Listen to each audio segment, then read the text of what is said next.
Mom never said Dad's gliding through stop signs. He never said she doesn't know how to start the washing machine. We had to take control, which was difficult from the parents who had given us everything. We felt like we were taking everything away from them.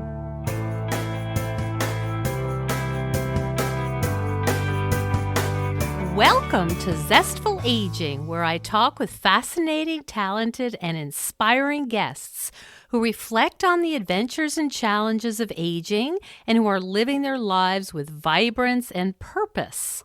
I'm your host, Nicole Christina, psychotherapist, writer, and fellow Zestful Ager.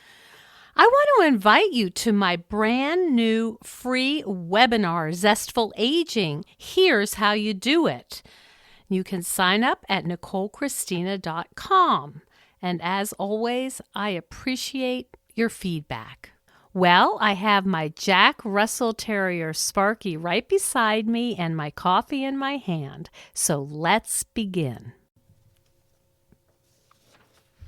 Today we're speaking with Jean Lee, whose parents were diagnosed with Alzheimer's on the same day in 2006. Trained as a teacher, she had always been a reader. During her family journey, she sought out books about personal experiences with Alzheimer's. At that time, there were few, but each one helped her to keep going forward, to keep breathing. She kept a journal during her parents' decline and fleshed that into a book intended just for her family. She joined a local writing group to help her write her story well. But they believed her book had a larger scope. Encouraged by their belief in the story, Jean published Alzheimer's Daughter in 2015, even though she really thought she could be struck by lightning for revealing family secrets. In the 4 years since publication, the story has resonated with many. Alzheimer's Daughter floats in the top 100 Alzheimer's books on Amazon and was recently named number 6 in the best Alzheimer's books of all time by Book Authority. And Jean is also the co-founder of alzauthors.com. Their goal is to collate well-vetted books written through the personal lens of Alzheimer's and dementia. Welcome to the show, Jean. Thank you, Nicole. So nice to be here. Thank you for having me. Oh, I'm delighted. I think that, as we talked earlier, if our listeners haven't had experience with people in their family having Alzheimer's or dementia, they know people who have. It's all around us. It affects all of us. So I'm wondering if you could talk a little bit about your journey as a caregiver to both of your parents who had Alzheimer's. Absolutely, Nicole. Thank you. As I stated in the intro, I was a teacher at the time, working full-time, teaching third grade elementary school. I lived a mile from my parents. Drove by their house every day on my way to work. My only sibling lived 1,000 miles away, and that sounds like a recipe for disaster. Mm-hmm. However, it was not. It was my sister and I grew a deeper relationship during that time because she was my therapist by phone. Our parents they were at around age 80. We began to notice that things were just not making as much sense in their lives. They were stumbling mentally. There were some oddities we were observing. We had grown up in a house with cozy clutter, but it became a situation where food was left out and spoiling. My mother no longer cooked at all. They went out to eat at a local restaurant a block from them every day, twice a day. And so conversations with my sister would start with there are these weird things happening.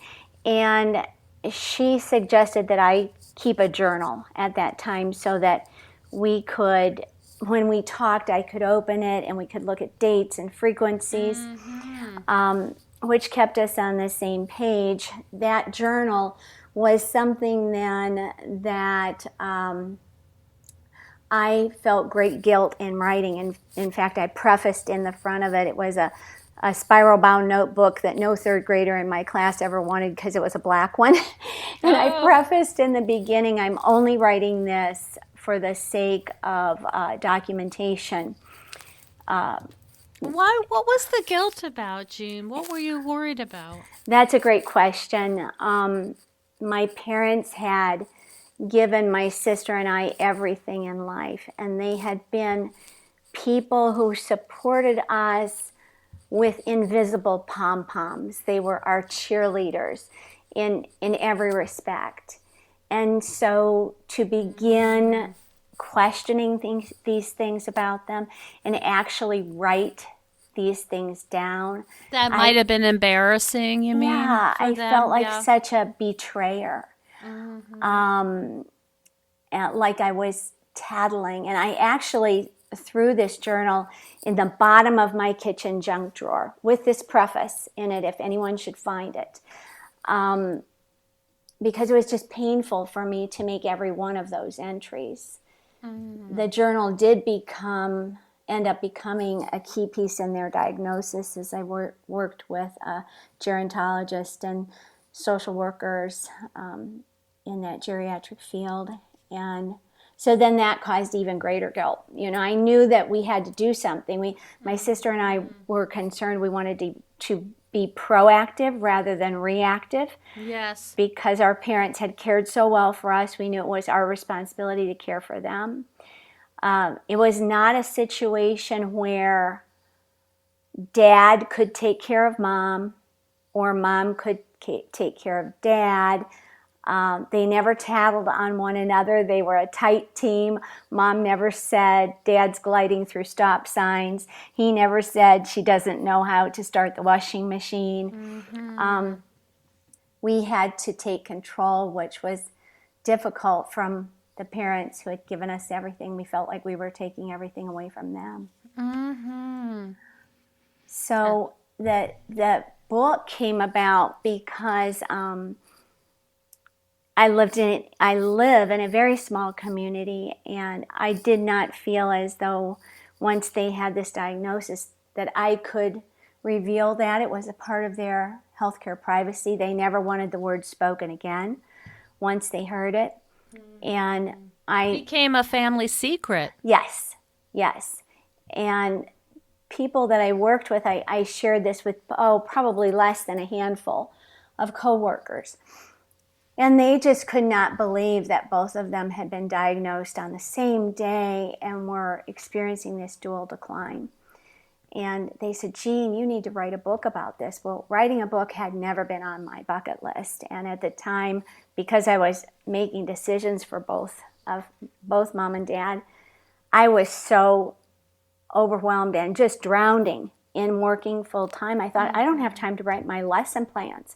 Right. How am I going to write a book? So you were so overwhelmed with just the daily tasks of doing your job and helping your parents maintain their lives. Yes. And it did not, I completely dismissed that idea, even though I was writing this journal between my sister and I.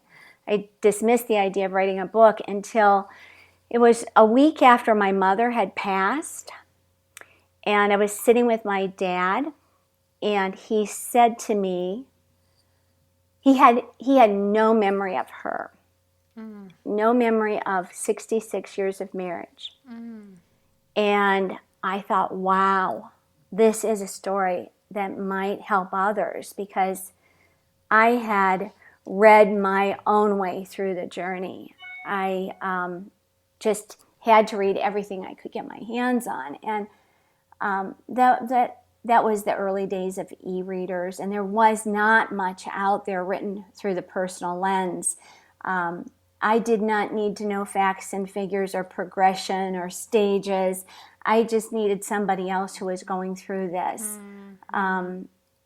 that I could see that they made it through to the other side. I see. So I joined this local writing group. I thought, I'll write my family story. This will be for my family. It will help my children, my grandchildren, to know what happened in our family, what's the possibilities in our bloodline.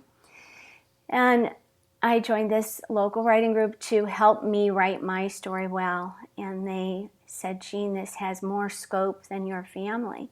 And they helped me tremendously with the book. Did they also have experiences? Not much. Not much. That's interesting. No. Were they your age or younger or older? A wide range of ages. You know, as young as my adult children and as old as 80. But the story was just powerful to them. And they helped me with it and encouraged me, publish it.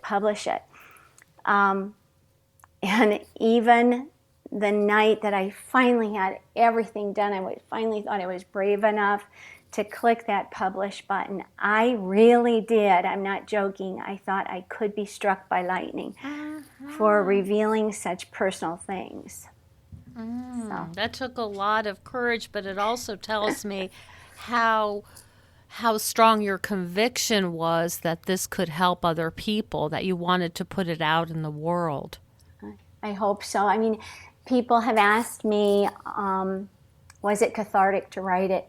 Not at all. Oh, wow. It was agony to write it, and it was more agony to publish it because I knew, I really thought it would hide in the basement of Amazon and grow dust and mold. And then people started reading it and it resonated with people, and the reviews have helped me heal. That has been the healing balm. Tell me what the reviews are that were particularly memorable for you. People will say, thank you for sharing this story because it gives me an idea of what to expect. And in the cleaning out of my parents' home after I moved them, they were still alive, but I had moved them to a facility. And as I was cleaning out their home, which was, I could not sort trash from treasure because there was such a bulk of, every report card I'd ever gotten, every school project I'd ever done was molding in the basement and that kind of thing. But I found their World War II love letters. And those became the chapter beginnings. Oh my goodness. So reviewers say that, and I believe my parents' writing is the best writing in the book. And it shows their passion and commitment to one another in their young love. And then each chapter goes further into their decline. And then a new chapter starts with their passion and devotion. And then it goes further and further on with my journey with them. What a beautiful way to organize this story. And it just happened that way, really. I fell so in love with the letters because they're kind of like the things a couple would text to one another now. Like, I got a haircut today for $2.35, and I won $6 at last night's poker game, but yet the passion that is so sweetly stated. The last time I was home on furlough, I loved that green blouse you wore. Oh my, so personal. Yes. Yeah. Oh my God. Where was your dad stationed? He did not go overseas in World War II. He was in the finance department, so he stayed stateside, which I think always bothered him that he had not gone overseas. But there's a letter even written to my mom on D-Day saying he doesn't know what will happen and how long the war will last, and why don't we just abandon our plans to wait and get married the next time I'm home. Oh, wow. And so reviewers will say their voices of commitment, the commitment that kept them together, through their deaths was really a good contrast with what happened to them in their diagnosis. And so it's that mix that makes it work, I The believe. juxtaposition. Yeah. Which I did not plan at all. Oh. You learned, it sounds like even though you had a loving relationship, finding these letters and writing the book help you get to know them even better. Oh, absolutely. You are so right on that. How is it to talk about now, Jean? I mean, this happened, this started in 2006, and where are you now with this? Every day as I work on my social media and I make a meme about Alzheimer's daughter, it takes me back to that soft and loving connection I had with them. And through every one of those ways in which I reach out to readers, I hope I am honoring my parents and honoring the way they raised me, the love that they had for one another. So it still is tender and almost raw in that way, even 13 years later. But yet it mellows into that. I hope I'm honoring them. And this is what your life's work has become, both with Alzheimer's daughter and co-founding All's Authors. Yes. Our lives take us down paths that we never expected, and in the agony and guilt of publishing Alzheimer's daughter, I began to reach out to some of the other authors whose work I had read when I was going through the journey. First of all, Marianne Shuko.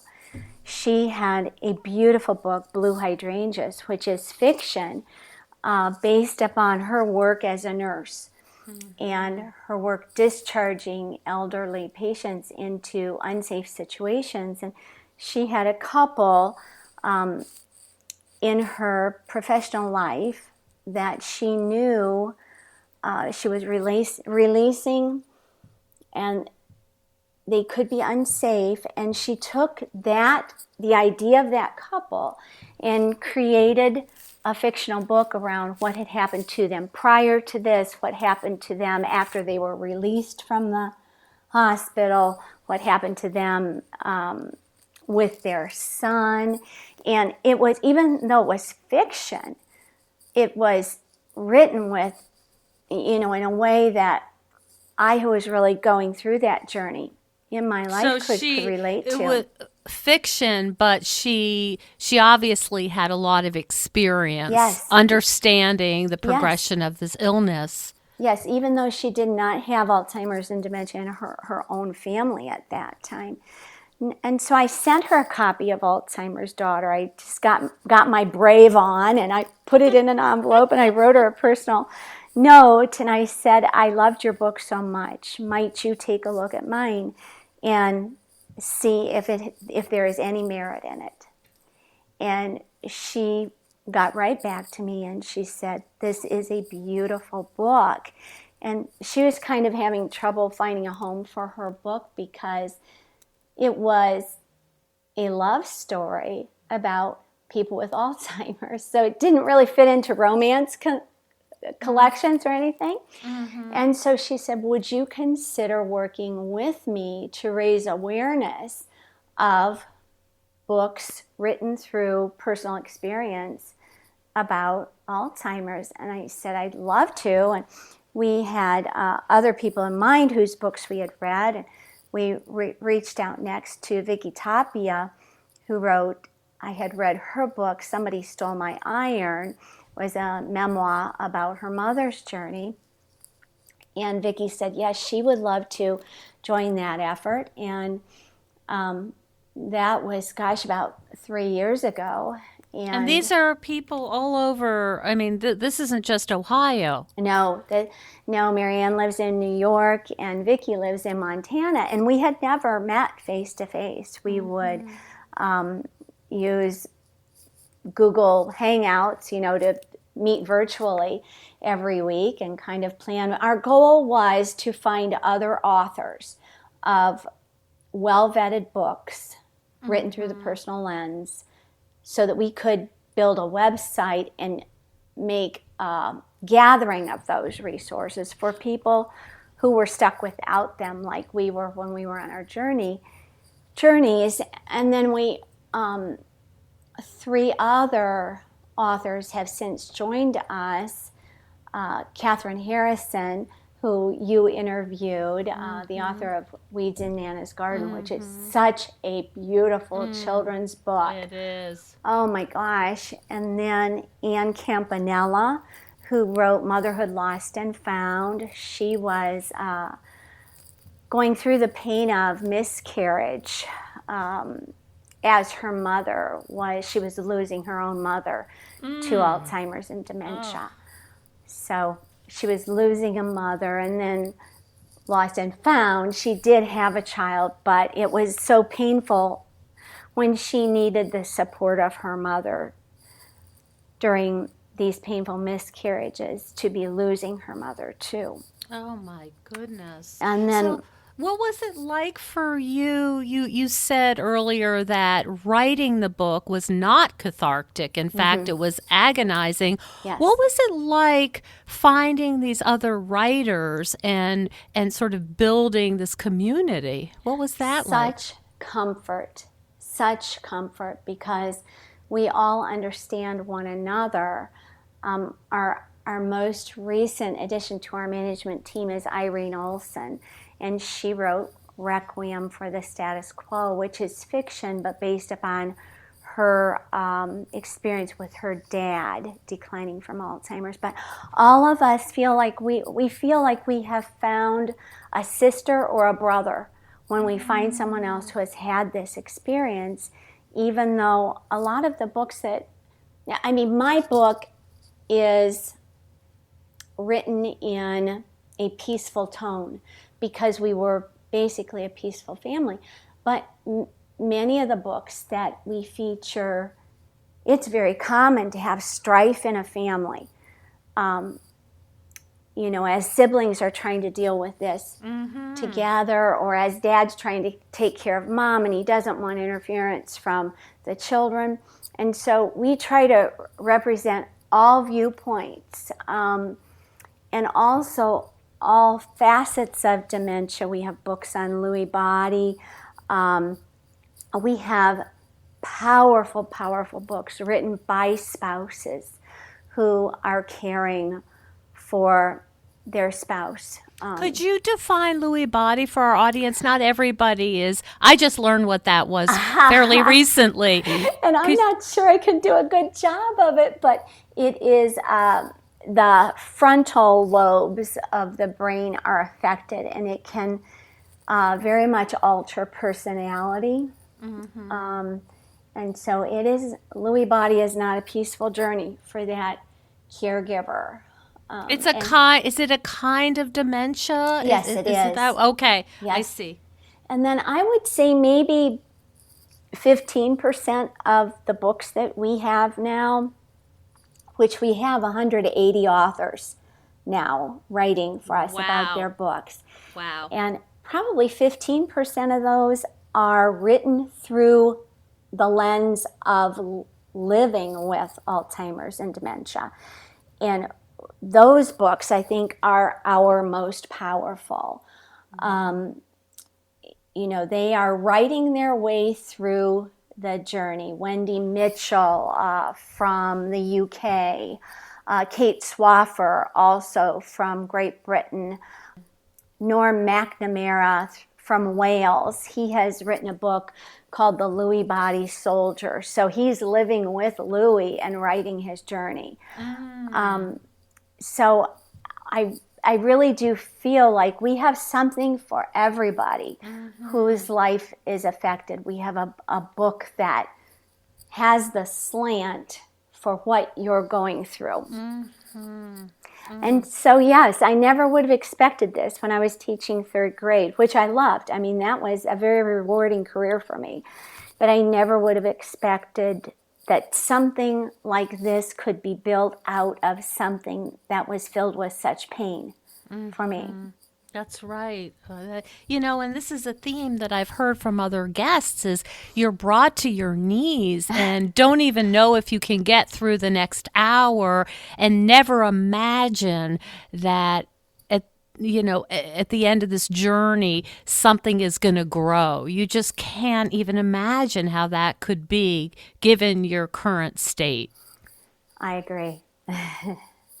Tell the story about when All's authors finally met. So we had a very gracious benefactor who believed in us more than we believe in ourselves. And I think oftentimes in life, other people define who you are. And this person had watched us grow, had posted to Alt's authors, and offered to pay for us to have an exhibit table in November at a caregiving.com conference. And when this person did this, we were like, oh my gosh, we could all go and we could physically be in the same place. And Catherine's from Canada. And so we all made it happen. I mean, we gathered. Irene Olson is from Washington State. We all gathered in Chicago, and it was an incredible thing to actually see one another in the flesh. And how did it happen? You all met at your table or in the hotel lobby? In the hotel, yes. We had had many virtual chats about how this was going to happen, and we'd arranged our rooms nearby, and some of us met at the airport as our planes came in, others of us met in the hotel lobby, and we stayed varying lengths of time. Catherine Harrison and Ann Campanella still have younger children in school, so they had things they had to get back for quickly, yet they made the time to come. They flew there to meet. And so I hope that's just the first of many times when we can physically share the same space. But just as you and I, Nicole, are speaking today and speaking to people around the world, technology makes this possible without sharing the same space. So it's amazing. It's amazing. Oh, I'm just trying to imagine this scene where you're finally meeting and you already know each other at such a deep level. Yeah. It was beautiful. Tell me what's the next phase for you, Jean? What comes next? So we just hope Alt's authors will continue and grow and be of benefit, use, and service to others who are walking the path of their lives being affected by Alzheimer's and dementia in some way. But all of us still continue to be writers. So although I never would have thought I would say that about myself when I was teaching third grade, but I've come kind of back to my third grade roots. And while Alzheimer's Daughter was about my parents, and it was sad, and I shed many tears while writing it, my life in the meantime has been touched by great joy through my grandchildren. And my daughter lives local to me and has 2 little girls, and they have a pet that they love. And my son and his wife were blessed with triplets, and they live about 2 hours from me. And during the first year of their life, I went down every week to help out. I was blessed to be able to do that. And their first baby had been a huge 70-pound mutt named Lexi, who was just very disgruntled at the fact that these 3 hairless beings were invading her small house. And how Was dare she they? was she a princess Oh, before the yes. book? Aha, this Yes. often happens. Yeah, how dare her parents even think of putting this upon her? Right. And so my daughter-in-law and I would have so much fun talking about Lexi. And my daughter-in-law would use her Lexi voice, like Lexi must be thinking this. And things come to you as, oh, this could be a book. And it took me back to my third grade roots, and I thought, oh, third graders would love to read what this, this bratty voice of this dog is saying about these babies. So that became the first book in a series, Lexi's Triplets. And then that book is all about her. Okay, she is jealous.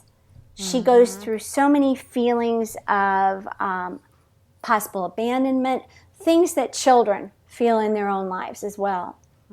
And at the end of it, I mean, really throughout the whole book, even though she's using her bratty diva voice, she's asking, do they still love me? Oh, yeah. Which a child asks all the time through transition in their lives. And so then the second book had to come. And the second book is called Lexi's Litter of Three. And so she takes these children on as her own litter. They just worm their way into her heart, and she becomes the furry parent of them. Oh. So those are written about my son and daughter-in-law and the triplets. And then a third book came in that series, which is about to be published, and it's called Julia's Journey. And that comes back to my daughter and her family and their two little girls. They adopted a rescue Jack Russell Terrier. And whereas Lexi, the 70-pound mutt, writes through the voice of the diva, Julia writes through this voice of insecurity. I've been abandoned before. They've taken me. People have taken me back before. People have not wanted me. I can't make any mistakes. Am I ever going to find my forever home? So it's been fun becoming a dog while I write, becoming a diva dog through Lexi, and then using that voice of insecurity through Julia. And it's kind of crazy, the twists and turns that are taken in a writer's life, and what you see as becoming a book. Would you have ever written these books had it not been for Alzheimer's daughter? Nicole, that is a great question, and one that I don't think I've taken time to consider. But honestly, that Alzheimer's journey, the journey that took me to Alzheimer's daughter through my parents, did bless my life in so many ways, because it has added such new dimension through Alt's authors and my future writings. Thanks for pointing that out. Is there anything else you'd like to share with our listeners, Jean, who, if they haven't already been touched by Alzheimer's and dementia, might very well be in the future? Is there anything you'd like to share with them? I guess I'd like to say that going through it, staggering through it, trying to keep breathing is so hard. Yet, you have to dig deep to find those silver linings, and they are there. It takes some perspective to find them, but I think every author that we post on Alt's Authors,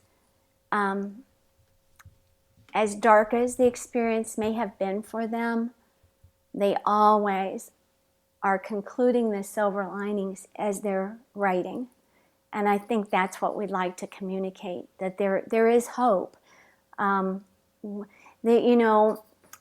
People are quick to say there are no survivors of Alzheimer's disease, and which is true in the clinical sense. It ends in death, but we are the survivors of Alzheimer's. We are the people who viewed it, trod the path with a loved one, and after that, you get through that dark time, you do survive, and hopefully you help others to do the same. Where can people find out more about you, Jean, and about Alt's authors? Oh, well, I would love to have them check out alzauthors.com. Okay. And ALZ authors. alzauthors.com. And on our About page, you can read about all of our management team, how we came together, our books.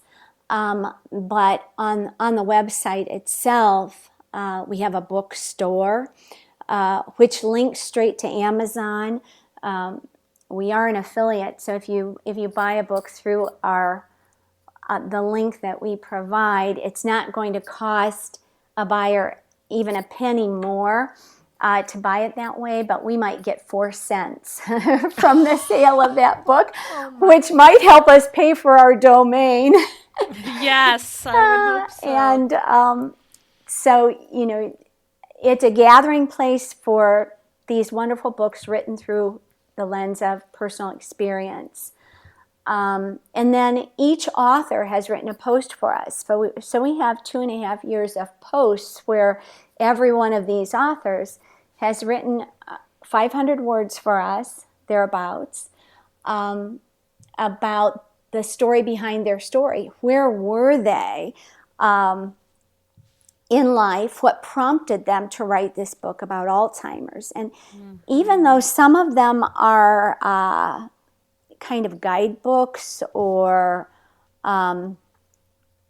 maybe they aren't written, it doesn't appear as though they are written through personal experience. A few of them might be more factual. They all came to that through some kind of a personal experience. Why should I write a book about this? Why would someone care about it? And they have come to it from a deep place in their heart. And so then they can find me on Amazon, Alzheimer's Daughter, just searching Alzheimer's Daughter. Okay, and it's alzheimersdaughter.com. So on Amazon, they can just search for Alzheimer's Okay. Daughter.